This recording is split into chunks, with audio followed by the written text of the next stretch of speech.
As a senior studying marketing at UW-Madison, Andrew Philibek spends most of his time studying and working as a resident assistant. But he's also working towards becoming an extreme athlete. Yeah, so I've been a competitor my whole life in high school. Football, wrestling, and track, I did pretty well. Andrew graduated from a Green Bay area high school in 2013 as an accomplished athlete. Always looking for a new challenge, he decided to try to become a college athlete. In my sophomore year, I tried to walk on the wrestling team. Ended up not working out so well. I got a pretty horrible concussion, which actually ended my wrestling career, and that's what brought me to Ninja Warrior training.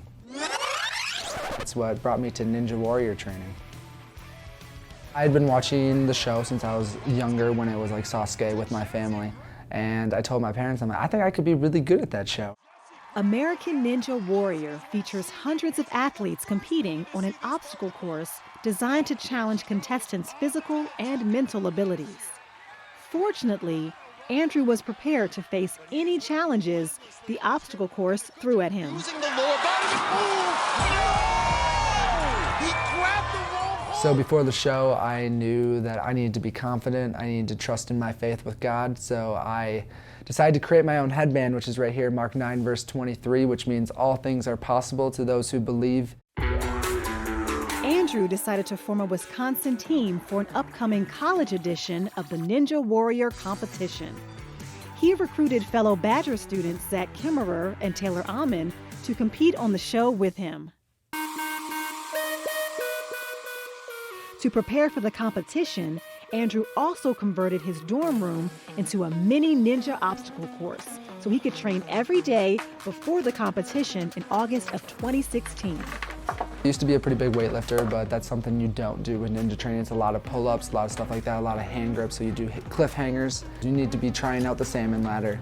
You need to be trying out Cannonball Alley. You need to just be trying out all different kinds of things. Otherwise, you're not going to be ready for the actual show. After months of training, Team Wisconsin was ready to take on the competition. Standing at that start line, there was a lot of adrenaline. I knew I had to go fast because I knew the kid next to me had been training for quite a while. Once Andrew took off, there was no looking back. Yeah, I knew I won when I hit the buzzer, but I was a little bit disappointed because I had told the team before the race that we cannot get our feet wet. We cannot do that in the warped wall. I was relieved I was able to get the win to help our team get some confidence going in, even though we had a slip up. Despite the water mishap, Team Wisconsin continued their dominant run and landed in the championship race against MIT. I turned on the burners and I went as fast as I possibly could, and I made up a ton of time. Despite falling behind early, Andrew and Team Wisconsin went just fast enough to get the win.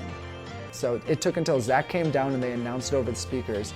Wisconsin had won by 0.9 seconds. So then we're like, wow, we just won the entire show.